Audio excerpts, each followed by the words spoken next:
Right, so just thought I'd do a video. It's a bit windy, it's a bit drizzly, but I'll just take that. It's that time of the year, so you can't really help the weather sometimes, and sometimes you just really want to get a video out. But I just wanted to share the concept with you today of an SPS jacket. SPS standing for Food Procurement System. It's just it's a jacket with multiple pockets that you can keep a multitude of different objects in to help harvest game. I'm just using a Barber Northumberland, or I think it's a Northumbria, but it's got two really large internal poachers pockets, and that's really where the concept came from. Was how poachers used to utilise their jackets to hide and conceal game they had harvested without being detected. Going a bit of a grey man in the survival genre on YouTube is the grey man, going undetected at times of in times of trouble or natural disaster or so on. Really, I'm not, the items in this jacket, even though they're utilising a lot of poachers techniques, I don't condone anyone poaching or trespassing and collecting game in that way. But in a SHTF situation where food might be short and people might be very desperate for food, you don't really want to be risking your life for the sake of a rabbit. You want to get to the field, harvest what you need, and get back home with the game or wild edibles you've collected without being stopped by a group of people possibly who are very desperate for food themselves. But basically, I'm not saying you have to use this type of jacket, but a jacket that comes down fairly long with as many pockets as possible, a minimum of 6 pockets, and quite loose fitting, because it'll pan out. I'll show you how why you really want a loose fitting jacket. So just first of all, you've got on this jacket, as you see, you've got one pocket there, one there, you've got 2 hand warmers, you've got an inside pocket there, you've got an inside pocket there, and you've got these 2 big poaching pockets, which obviously you can utilise to carrying equipment and carrying game that you've harvested from the field. So I'll just go through what I've got in. There's 1 or 2 things missing that I just haven't been able to procure yet to add to the system. But in this pocket we've got 2 purse nets, and not to say you're going to use these with ferrets per se. You could, but you could utilise these purse nets to make net style traps for birds and small game. And this is what the system's more about: small game procurement and getting home undetected. So there's 2 purse nets in this pocket. In this pocket we've got a slingshot and ammunition. There's 12mm steels there, but this is just a gamekeeper, poacher's friend, indestructible frame and stuff like that. But that's in one pocket. In this pocket here, we've got a cigar tin and a handline. The cigar tin's got sinkers, split shot, hooks, hook lengths, a few little floats, a few little lures and things, but there's a little handline that you could possibly procure some trout with, or other fish if you're really desperate to eat them. In this pocket we've got a frog gig, and some of this stuff could be left in the field and maybe like a little stash somewhere out of view of passerbys, but in there we've got like a little frog gig, a little leather pouch. In here I've got some pre-made spring snares for birds and things, like a treadle style spring snare. There's a few in there, utilising bank line and stuff, and there's a few small loose setups from the inner strands of paracord, which you could use for snares as well, but also like Hopi bird snares, so that's in there.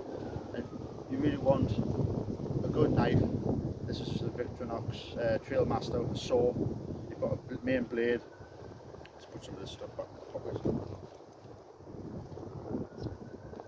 You've got a good main blade for whatever you need it for, and most importantly, it's got a saw. If you don't have a knife with a saw, obviously carry a small folding saw, but that allows you to cut pegs and other trap components and things of larger scale. So you've got that in the inside pocket. Going internally, you've got in here, I've got an 18-foot gate net for rabbits and hares. You could obviously swap this out for an 18-foot or 20-foot gill net that you could possibly pull across a stream to capture some trout over marine life. You can also use that for birds and stuff, to run pheasants into a net and so on. And in this other inside pocket we've got a through throw sticks. That's just a simple one.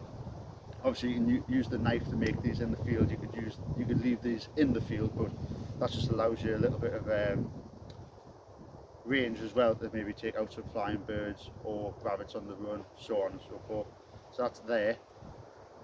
And I also got a Hopi rabbit stick. This is by Benjamin up at over Throw Sticks. I've got one of his Carly models coming, so that should be fun. But this just slips, these two throw sticks just slip inside these internal pockets, and as you can see, nothing I've just shown you, you can see from the outside you can go quite undetected. The colour of the jacket doesn't really matter, it's so much the fit and not looking like you're carrying anything. I've also got some paracord in here, you can utilise the inner strands, but although this jacket's got the capacity to carry the game within the jacket, so these large pockets, these go all the way down to here, you can see the net in there. I've also got some, I think this is number 12 tarred bank line. You can use this to make spring snares. You can also use this to help make a frame for an Arapuka style bird trap, which I might do a video on. And also I've got, you want some carrier bags, especially if you're catching fish or some wild edibles, you want to keep this from making a mess inside your jacket.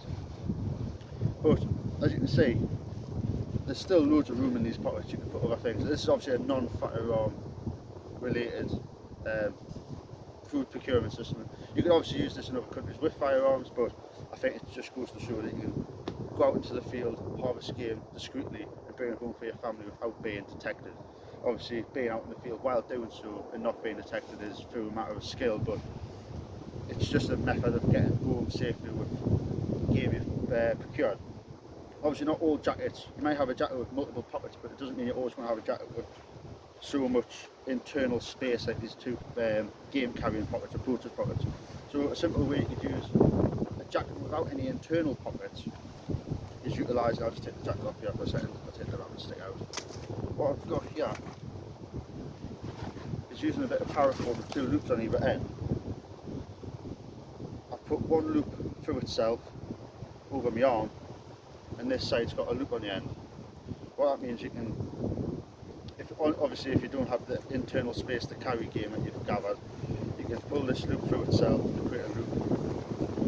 You can put the pheasant's neck through there, or rabbit's back legs, so you can hang it from your body. This one, the shoulder is carrying the weight, so it doesn't show through the fabric of the jacket. I'll just take this off. All it is, right here, that's done.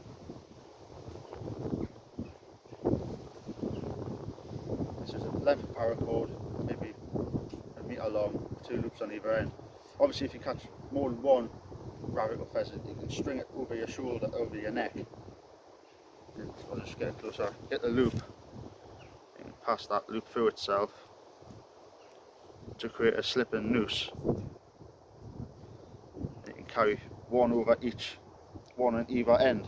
But obviously if you've only caught one item, one rabbit, one pheasant, one hare, whatever, duck, squirrels or anything, if you only have it around your neck, it will want to pull off to the side where the game's being carried. So if you simply get one end, pass it through itself to create a loop, you can then put it over your arm, over your shoulder and around your neck. It's getting carried in the crease of your armpit, so it means you can carry a pheasant or a duck. Obviously within the length of the jacket you might want to shorten this, but the point is to keep this as well hidden as possible from passerbys and stuff. So all the weight is around the neck and on the arm if you're only carrying one animal on you, and that just slips discreetly under your jacket. So that's what I like to call an F.P.S jacket and food procurement system. I'm obviously missing out a few other things like pre-made brass snares and stuff like that, which you can easily fit in other pockets of this jacket. I've got slingshots, I've got nets I can use for birds, mammals, fish. I've got a frog gig, I've got the throwing sticks, for example, which can take some larger game, maybe not as humanely, but they're there. And some of this stuff can be made and left in the woods, but being carried in with the jacket. And it, obviously, as you can see, see, put the drone stick in the jacket, and as you can see, it's fairly discreet, you can't really say it.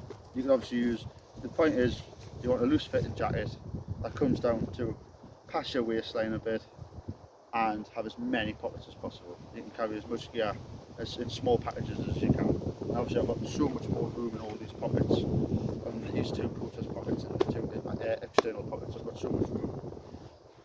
Obviously a pair of gloves wouldn't go amiss, but it's just a self-contained system.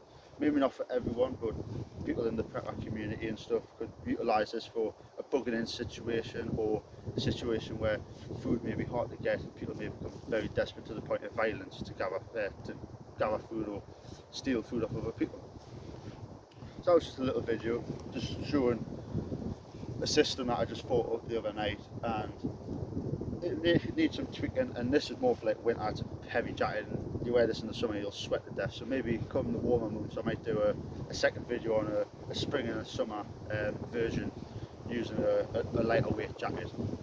But like I say, that was just a little video. I'm trying my best to get videos out at this time of year, but I'm working all the time at this time of year, very busy, and I just got to take the chances where I get them. But hopefully come the new year I'll definitely have a lot more time on my hands in the evenings and stuff to make more videos. So that was just a video just showcasing this system. Hopefully other people might be intrigued to try it out for themselves and maybe come up with different ideas that they can add to it and stuff. But come spring I'll do a spring and summer equivalent for this jacket. So thanks for watching. I hope this gives you some ideas, and I'll see you on the trail soon.